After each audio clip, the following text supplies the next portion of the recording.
It's about to go down.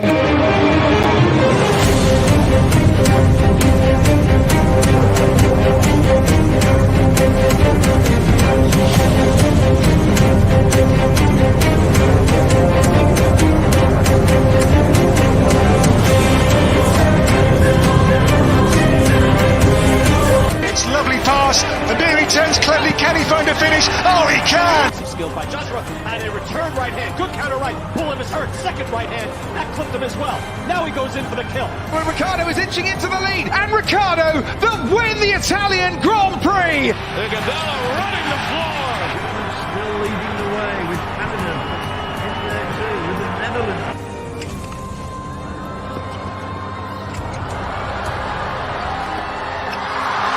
And Musa makes it 4 goals in 2 World Cup matches. The Monaco Grand Prix! Ricciardo triumphant in Monza. Through Bowden, Barrett, and an early touch and an excellent. Sports Orbit. We make the world go round.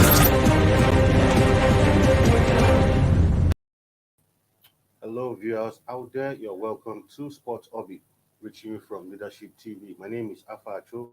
Salifu Usman is right here. Salifu, welcome to Sports Orbit once again. Thank you, Alpha. It's always a pleasure to join again. Right, on today's edition of Sports Orbit, we start on a not too happy note, where the Super Falcons of Nigeria will be without the services of their captain, or shall I say, is she still the captain? No. No, former captain, rather, Star striker. star striker Asisat Oshoala, as the NFF has confirmed that yes, she actually picked up a knock in that outing against South Africa, and as a result of that, she has been ruled out completely of the 2022 WAFCON. Telephone yesterday, speaking about that match, we all said what we all knew based on her picking up that injury. Clearly, she sustained an injury in the early stages of the match, and instead of Coach Randy Waldrum to take her out and bring someone who was sharper, who was fitter, he allowed her stay on. And I'm sure as a result of that, she couldn't even put in her best. And I'm sure he also contributed to aggravating the injury. And so now, I mean, she's completely out of the competition. Even also contributed. That is even the main reason. No, that is what you get when you have people who don't know what is required to be a coach. Yeah. And sometimes begin to push us the Amaju Pinnick-led style of leadership at the Nigeria Football Federation. You are always insisting on getting a foreign coach, and when yet if your desire to get a foreign coach, you go for what you don't have in the country. And even you go for what you don't have in your country, and what you bring from outside, you now find out that what you have in the country are even better than what you bring from outside. Because I can't understand even a training coach, a training coach, or a new coach, or just a young coach who just coming up who understand that once a player pick a knock, Yeah. and you discover that he is no longer fit to play, why keeping those players on the pitch till almost to the end of the match? Exactly. First, you are doing yourself two disadvantage. First, you are keeping your player at a disadvantage against the opponent team, and at the same time you are aggravating the situation. Exactly. And now here we are. Instead of him to have pulled Oshoala at the early stage and let him have and the doctors or the medical stay at assessing and attend to her, or look at how to do it, and now you allow her much. Now you are losing her completely for the tournament. Completely. I mean, But instead of allow her to just went out and losing her for that match against South Africa, now you are losing her completely for this tournament. and of course, And missing Asisat Oshoala, who is the star striker, the main striker, it clearly shows that just like I said yesterday, we may not get what we want for this WAFCON. I mean, it's really looking bleak because it's competition where we've dominated over and over again. Even right from now, the beginning of the matches is looking like I'll even be surprised if we even eventually even book a spot to the World Cup, talk less of even lifting the trophy for the 10th time. That is now looking, for instance, in our group, we lost 2-1 to South Africa. Botswana beat Burundi 4-2. Yeah. Now automatically Botswana is stopping the group Yeah. from 14, followed by Yeah. South Africa, and while we are told because of the good advantage, we are told on the group. So it means that the match against the tomorrow match against Botswana is a must win. Exactly. So if we fail to get a result or God forbid we lose that match, it's automatically we're out of the tournament. Completely. I mean, It's automatically we're out of the tournament. Because for instance, if we drew, God forbid, we drew that match against Botswana, and it is clearly shown that it's surely certain that South Africa will beat Burundi. Yeah. And once South Africa beat Burundi, they automatically qualify them for the quarterfinal. And if we drew against Botswana, we have 4 points. That means we are at the edge. So the last match, our last match will be against will be against Burundi. And if we drew against Botswana, Botswana will not have 4 points.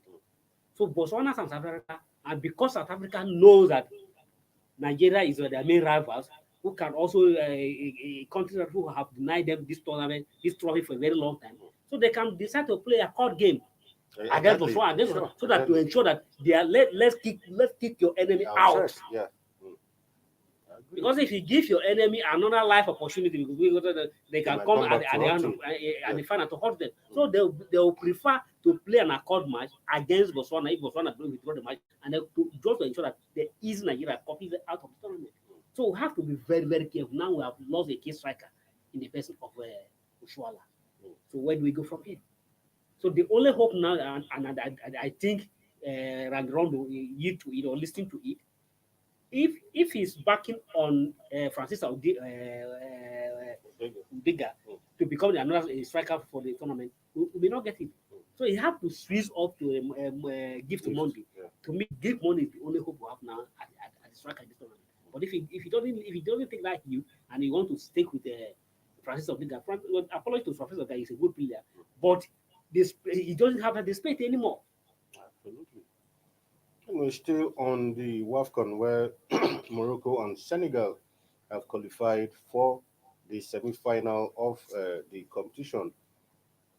And the hosts actually defeated Uganda in that one, while the Teranga Lions edged out Burkina Faso to secure their place in the last 8 with a game to spare in the competition. So host Morocco and Senegal making an early impression, now book their spot to the last 8. So some matches are going down today. Then tomorrow, of course, the Falcons will be in action once again. Congratulations to them. If you watch this WAFCON, the Women Nations Cup that is going on in Morocco, it clearly shows that other teams are gradually coming up. Definitely, like we said, So the gap has completely closed completely. It's completely closed. Not even the gap has already closed. So we are no longer the super house in Africa when it comes to women football. No time because of our fantastic attitude towards development. Exactly. And that, all right. Up till now, if you come talk about women football, the women league, we still have a whole lot of issues when it comes to the women football in this country. And what we just say, those the handlers who manage the women football, you just hear just a media hype of what they are not doing. Okay, for instance, we are playing a league, a women league, where you don't even know the participant don't even know what is at stake, what they are paying for. The participant, the club are playing in a league where they don't even know. We are not for 5 years. There's no congress. There's no a women football Asian congress to tell them what is what is their earning and what is the sponsorship of the money. A whole lot of things is through in secrecies. Exactly. Anyway, still on to that now. 2 other football matters talking about the administrative side of the game. There's been speculations initially, like we always said, it started like a rumor initially with then Amaju coming to deny it severally that he was not interested, but gradually he's gaining ground now, because now he's gotten to the point where Pinnick and others are beginning to lobby governors for tenure extension. We said it severally that his body language, the current board, they didn't even there was nothing on ground, or there's still nothing on ground to show that these people are ready to vacate office.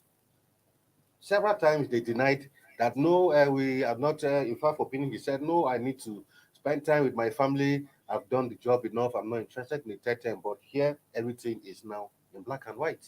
That Pinnick and his board want a tenure extension. Initially after he was elected into the FIFA Executive Council, he claimed to come out that I'm not interested in the third time. And if you remember last year, in one of the stories we did here last year, when one Igbe, one sport consultant, this morning you see that Amaju, that he want Amaju Pinnick to go for another third term, that it would better to have somebody who is in the FIFA as still as the president of Nigeria football. That will ease the process of our process and our interaction with FIFA. Now, then it was expected, and if you remember, I told you then as if there's no smoke without fire. Now they are beginning to do a campaign. Because you feel because people have told me that if you really wish your position at the NFL president, you are not coming back, they will cut your tail from the grass, from the root here, that you will just be up there. Now he has beginning to work it. The tenure, the normal practice, the normal traditions in the AFF NFL Congress that to 3 months to the expiration of the you hold a Congress. And then you hold a Congress, schedule the time for the election. You announce the time 3 months ahead. Set up the electoral committee, set up the appeal committee, and every machinery for the election will be set up 3 months ahead. Now we are in July. The tenure of the current board expires September. Initially, they were hiding under the court case. There's somebody, one man, the member of the Nembe City from Bayelsa, took the NFF so called that Amaju Pinnick was not properly elected, and because of that, the court ruled that any issue rule that there's no be a rule that preventing the NFF from holding the Congress. So they were hiding under that one. But thank God that court case has been vacated. The court case has been vacated, but yet they are still not willing to put any machinery in place to conduct election. But now what they are doing now, they are just busy lobbying governors and busy lobbying politicians. And to be make no matter what, they are taking their lobby to the opposition party. Exactly. The PDP, PDP government and the PDP shifting. Or they believe that because to them, they believe that the APC government is not going to win the next election. They have seen, according to them, based on the statistics and based on the source, that the APC government is not going to win. So they have to wait until next year when the PDP take over the government, that they now come to hold elections. And then they enjoy the goodies, all the goodies that they enjoy the government. But in their own mind, the football was thriving under Jonathan administration, under the PDP administration compared to Buhari administration. In terms of money release and the flow of money from the government to the NFF was more interesting than under the current Buhari administration. A source close to the NFF said the Amaju-led Pinnick board are determined to use their close relation with the PDP governors and shifting to postpone the federation elections next year. He said, and I quote, "These guys are desperate, and it is funny that they don't know that things like this will always be out in public domain. Politicians are friends despite different affiliations, and that is why their plot has been exposed to APC officials who felt the NFF is undermining the ruling party. They plan with the PDP top guns to make sure that the NFF elections and General Assembly do not hold till February 2023 presidential elections. The politicians assure the NFF top shop that they will retain their positions till after the victory in February 2023. So clearly, like we said, you are putting your hope on something that you are not even certain. Exactly. And at the same time, what will suffer in this ineptitude will be Nigerian football. Yeah. Because clearly, you are beginning to shift positions when a new government has not even been elected. What if that government doesn't fail to come into power? So what then now happens? And now, and maybe another government wins and decide that, okay, we are even going to dissolve the board of the NFF. So what happens? To me, that is a bad calculation. It's a bad calculation, and you are predestined. And if you at the moment, the relationship between the current NFF board, if you remember, there was a directive from the presidency. Yeah. In one of the stories here we did from the presidency, from the president ordering the NFL that they have to hold the elections before the September election, and they put all the discussion amend the status to open the space for everybody who is qualified to contest. So that has angered them. And now they were taking the battle against the Honorable Minister of Youth as well, believing that if God by that statement, it clearly shows that government is no longer in favor of their is no longer in favor of their style of leadership and want them out because the government is asking that open space for everybody to come in, open space for allow free and fair election. So for them, based on the instruction they put in place to prepare themselves in power, that will automatically be dismantled. And that is why now they are not bidding their attempt to ensure that the election could be delayed till next year. Probably by then this government has lose power. Well, I think it's a very unintelligent calculation. Very, very unintelligent. If you ask me. Anyway, at this point, we'll go on a short break and then we'll come back. Sport Orbit continues. Stay tuned.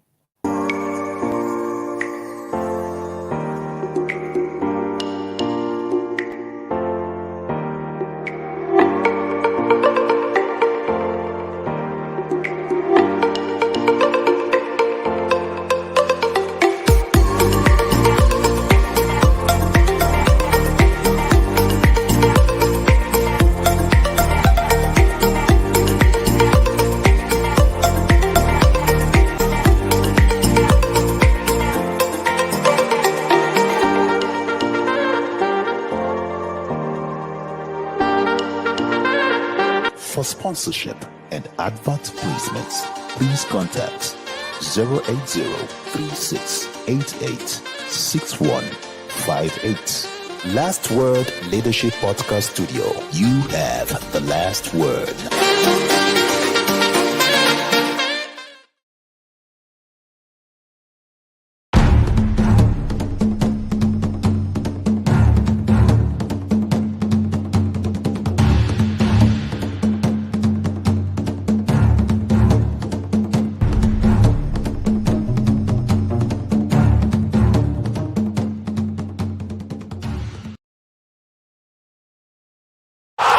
Sports Orbit. We make the world go round. All right, welcome back from that short break. Now on to cycling, where the Cycling Federation of Nigeria has released a list of 35 cyclists selected to represent the country at the second African Track Cycling Championship scheduled to hold in Abuja between July 14th and 17th, 2022. Technical Director of the CFN, Bashir Mohammed, who announced the team, said the list is made up of 21 male and 14 female cyclists who were selected from the national trials conducted in Abuja in June and have been in camp in Abuja so far. So the African Championship is fast approaching, and cyclists are already in camp, according to the technical director. Yeah, they have been in camp for close to 3 months. Close to a month now. If I'm not maybe close to a month now at the Valentine National Stadium, and the coaches that we are going to we are the host, and that also gives us an opportunity and put us an edge at the head of other competitors who are coming. But one big interesting things about the Nigerian cyclists that we are beginning to grow up in the game of cycling, and that is credit to the current president of the Cycling Association of Nigeria, who is Italian, but he has done incredibly well in managing the cycle and promoting the game of cycling in this country. That is a credit for, and we hope that now this is the second time we are hosting the African Championship within a space of 3 years. So that is a good one. That's a credit to him and a credit to the country. We hope that the release of the squad, the 35 month release, will be able to do the country proud. Yeah, I mean, absolutely. We hope to, and we'll be looking forward to that. And thankfully, it's holding right here in Abuja. So be sure that Sports Orbit will be there to keep you updated as the events unfold. Away from that, now to athletics, where long jumper Ese Brumi and sprint hurdler Toby Amuson have topped the list of 27 athletes by the Athletic Federation of Nigeria has selected for the World Athletics Championship, which starts July 15 in Oregon, USA. Brume, the bronze medalist at last edition of the championship in Doha 3 years ago, will be aiming to become the first Nigerian athlete to win medals at 2 World Championships. While for Musan, who came fourth 3 years ago in Doha, will be seeking to become the second Nigerian sprint hurdler to win a medal at the championship after Gloria Loze, who won a silver medal in Seville, Spain. Also selected is shot putter Chukwe Buka Enekwichi, who, Nigerian and African champion, placed 8th in 2019 Doha, as well as sprinter Feho Fili, who made it to the semi-final of the 400 meters event in her debut 3 years ago. So nice one, but unfortunately, this was competition fought by one women team would have made if not for the doping ban that affected. Exactly. Yeah, exactly. But here we are. At least I think for what we have is quite a star-studded Yes, quite list. very things, interesting list. Yeah. And I strongly believe that I hope that those guys will be those on the list will be able to do the country proud. Even though if we should not be hoping of anything, at least the like of is it Brume, the like of Amusa, is it the short bow guy will be able to at least to give the country something to celebrate when at the World Championship. The last time, the last World Championship in Doha, it was only a Super that was able to give us a bronze medal. But we hope that this time around we'll be able to have some very, we'll have more than that, more than that at the World Championship. in Arago. Yeah. All right. That's that for that. Now on to some football where ex-Spain international Inaki Williams has chosen to represent Ghana in international football, having previously played for Spain. The forward said, who was born in Bilbao to Ghanaian parents, has played for the Spanish under 21 side and also made one appearance for the senior team in the friendly against Bosnia in 2016. According to his own words, he said, every step we take forward has its own meaning, a glance into the future which leaves a trace of myself, a legacy. My parents have raised me with values based on humility, respect, and love. Of course, FIFA rules stipulate that players can switch countries if they have not played more than 3 matches for a country before the age of 21 and have not featured in a World Cup or continental tournament. He also holds the La Liga record for consecutive appearances. That's at 233 in all games after bettering the previous mark of 202 in October. The switch comes as a boost for Ghana ahead of this year's World Cup in Qatar, where they have been grouped alongside Portugal, Uruguay, and South Korea. Well, another Ghana man in diaspora, a foreign Ghana man, have decided to switch. Diaspora Ghanaian. Yes, and we didn't hear much about him wanting to play for Ghana, but now that Ghana is on his way to World Cup, and I'm sure looking at the Spanish squad, he felt that completely he has no space in the Spanish squad, and he felt, well, after all, my parents come from Ghana. Let me switch allegiance. I'm sure they will welcome him with open arms. Just like in the case of Nigerians, where we have all these diaspora Nigerians coming to play for the national team. Anytime I hear of this, it give a whole lot of concern. And why are we always looking for a second fit? Exactly. Because, for instance, the young man he now trace that he now believe that he's from Ghana.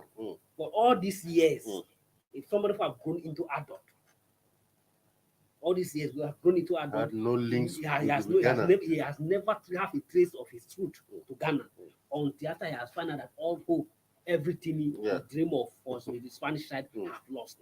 But if he played for 1 match in 2016 for Spanish at the senior level, and now 6 years after, they have not called him for another match. It clearly shows that he has lost everything. And it is now that he's now beginning to think, okay, how strong my international career is beginning. I need to go to Ghana since I'm from Ghana. And then he now begin to ask his parents or ask his grandfather, where are you from? He's now feeling that he now has a whole lot of respect for Ghana. But sometimes I say that this is an insult. But if the Spanish have given him a welcome hand, have given open hand opportunities, you would have thought of Ghana. Just like all those guys who are playing for France national team. Exactly. All these Mbappe from from the Australia, Pogba from Ghana, name all of them who are playing for who have made the France national team what it is today. If they have not good enough to play for Spanish France national team, they will now begin to pick of Nigeria. The same pick of their route to Africa. The same thing to some of the Nigerian guys who are playing for the Three Lions. Exactly. Who did everything for Saka to play for Nigeria because the Three Lions open door for him to quickly run to Three Lions. Now don't forget the like of Tammy Abraham. We also do everything for Tammy Abraham to come for play for Nigeria. But because the Three Lions opened, now they have closed the door against him. So next time now you begin to say, I have betrayed my roots to Nigerians and I have managed to appreciate where I come from, appreciate my roots to Africa. This is the kind of nonsense. If any player is not ready to play for Nigeria, for African country,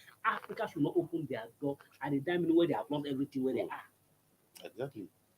I mean, completely. To me, although it may be good, Ghana may see that as a welcome development Yeah, to celebrate definitely. it, but to me, there's nothing to celebrate. That's an No, insult. That's at an all, insult. at all.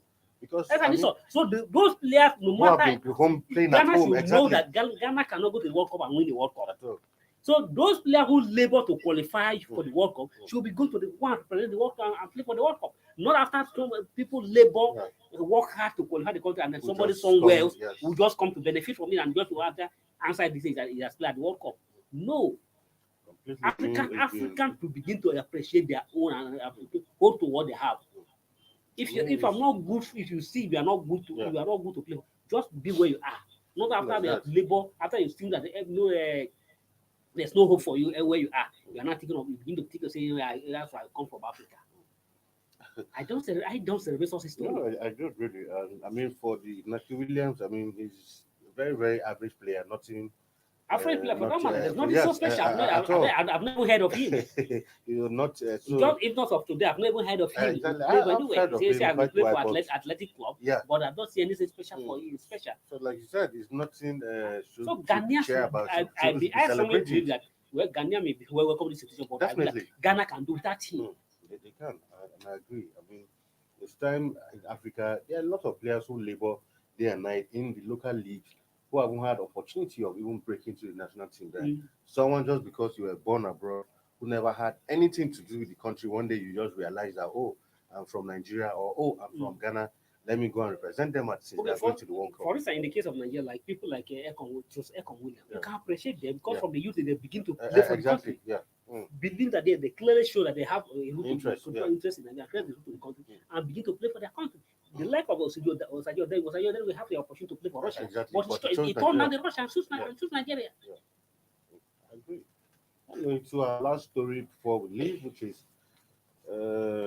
talking about new PSG coach has given Neymar the assurance that he will likely keep him at Paris Saint-Germain with the new club, claiming to have a very clear idea of how to bring the best out of the Brazilian superstar.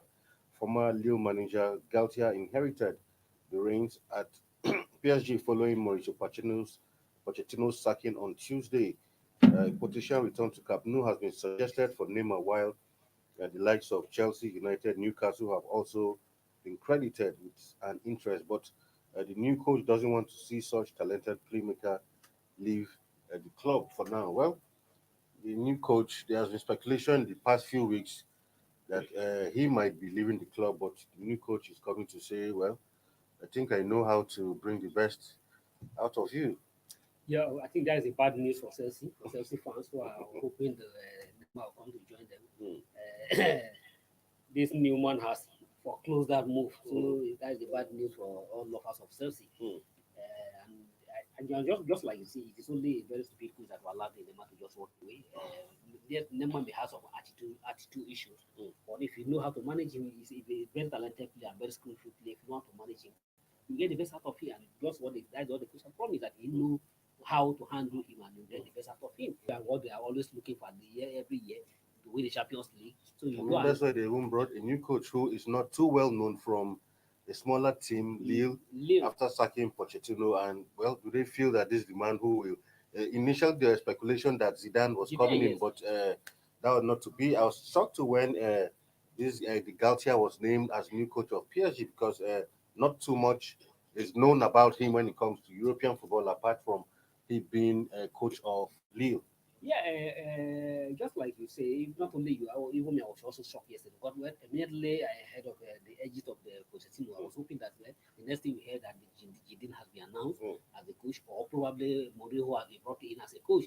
Because if they based on their claim and based on what they want, clearly want to win the Champions League, I would expect that they bring a Champions League experienced coach who has tested and who are playing Champions League, who have tested what it takes to win the Champions League. The Gatlin, yes, he has also played in the Champions League, Lille, Champions League. But to the extent, I'm not heard of him either. He have won the Champions League. But there will be something special about him that they find. Let's see that they feel that yes, he can please the guy and he can give them what they want. So, and at the same time, somebody who have given Chelsea a very big, rather high opportunity, you know more want to fail. So you definitely want to justify his appointment, and that is why And that's why he's clearly coming out to say, well, Neymar, you can't go anywhere. I still like the like of you to remain in the club. And if the club must succeed, so you need to keep Neymar in the club. And with the star student PSG side, any coach can excel if you know what to have to go about it. Actually, I agree. Anyway, well, that's that for that on today's episode. With that, we draw a curtain on today's edition. Don't forget, tomorrow the Super Falcons will be up in action once again, and we'll be here to give you a preview of that one. Salifu, once again, thank you for coming around today again. Thank you, man. For this pleasure. All right, tomorrow is another day. We'll bring you a bigger, more exciting package of sports updates. Stay safe out there. My name is Thank you for watching. For sponsorship and advert placements, please contact 080-3688-6158. Last Word Leadership Podcast Studio. You have the last word.